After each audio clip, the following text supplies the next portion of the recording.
Jewish kids during the war. Inside the small studio in Scottsdale, Arizona, 82-year-old artist Robert Sutz is creating one of the most powerful and painful multimedia collections in the world. Sutz is on a one-man mission to remember those who perished in the Holocaust, honor those who survived, and share their never-before-told stories with those who don't believe or might forget. The most difficult experience during my Holocaust was the Nazi hit my mother over her head when she refused to give me away. I don't know how so many well-educated and people that have lots of money can insist that the Holocaust was a hoax, that it never happened. And how can they do that? It's just incredible. Sutz grew up in Chicago, working for decades as a commercial and fine artist whose portraits and urban scenes were widely collected. It was there that he attended a life-changing lecture by Holocaust survivor Leo Schneiderman. It was late at night that we arrived at Auschwitz.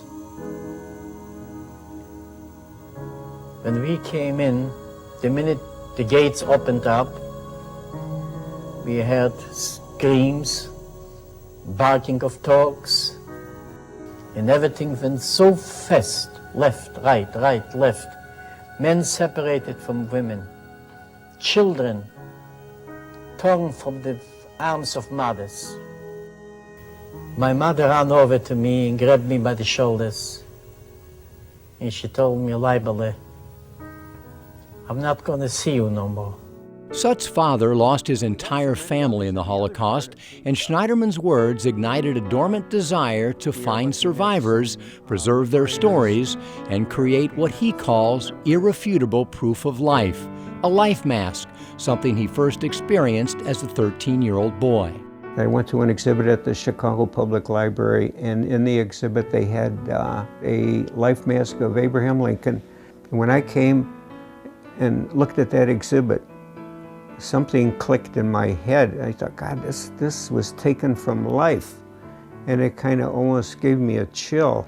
A master of all mediums, Sutz is ideally suited to this art, which combines painting and sculpting. Sitting for a life mask takes only an hour, but creating the finished piece is time-consuming and labor-intensive. Yeah, and each one of these life masks that you see here, you're looking about a month, close to 4 to 5 weeks to finish each one of these. Yes, here's the first one. Alex White, when I moved from Chicago. He survived, he was on Schindler's List. After they sit for a mask, Sutz asks his subjects to sit for an interview. I set them down right here, and I get my camera going right here. My name is Magda Willinger. My name is Alex Barnes. A former interviewer for the Steven Spielberg Archive of the U.S. Holocaust Memorial Museum, Sutz often gets his subjects to share memories they've never spoken about, not even to their families. Most of them didn't talk for close to 50 years later. I think they felt that nobody was going to believe them. I was now alone. Moshe Heller was gone, my father was gone, my mother and my sister had been shot in 1942. So now I was the only survivor of the family. One thing they all have in common is when asked, how were you able to survive? And the answer universally is, we survived because we were lucky. As they share their heartbreaking stories, he envisions the paintings that will become part of their testimony.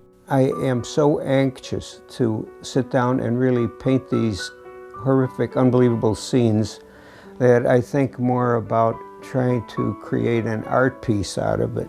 Before painting, he sketches very quickly on 3x5 note cards, a technique developed decades ago while drawing fellow train passengers on his morning commute. In a matter of moments, Sutz captures the essence of someone's living nightmare. A man, a comrade for me, he said me, Shlomi, I have enough. I can't live more. I said, no, you You must writing. Maybe one day is better. No, I cannot. He's going up from here.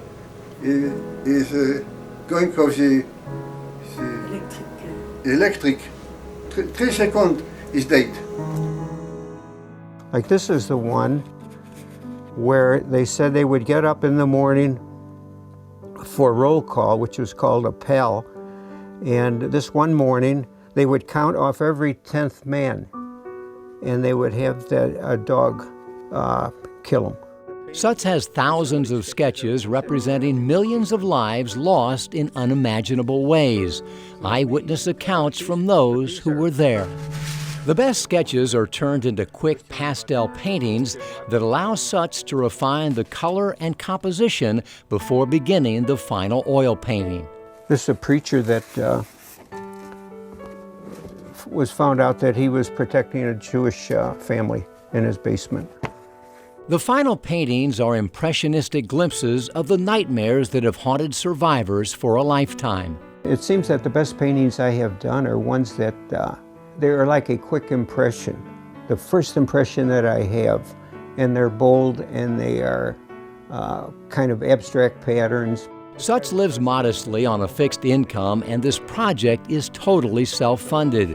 Despite countless offers to buy his paintings, life mask, and sketches, he refuses to sell a single one.